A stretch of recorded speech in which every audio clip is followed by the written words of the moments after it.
תעצרו ותקשיבו טוב טוב לסיפור הבא. בשבוע ימים האחרון קיבלתי כמה פניות מלקוחות שטוענים שעשיתי להם פדיון של קרן פנסיה. אותם אנשים שפנו אליי ציינו שקיבלו הודעת SMS לטלפון, ובתוכו יש איזשהו קישור. נכנסים לקישור, ממלאים פרטים, ובעצם פונה אליהם נציג שמקדם להם את נושא פדיון קרן הפנסיה.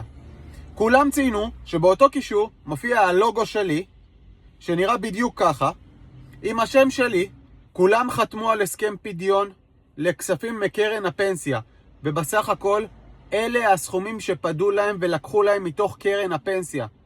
סכומים מטורפים. כמו שאתם מכירים מכל הסרטונים הקודמים שלי, אני ממש נגד פדיון של כספים מקרן הפנסיה, ואין סיכוי שדבר כזה היה עובר דרכי.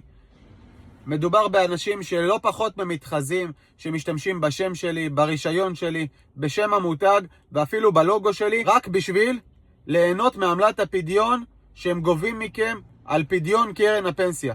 אבל תשימו לב טוב טוב כמה נזק זה עושה לכם ברגע שאתם פודים את קרן הפנסיה. אז נכון, אותם אנשים פדו את קרן הפנסיה שלהם כי הם היו צריכים את הכסף, וזה התלבש להם בדיוק מה שנקרא בול בפוני.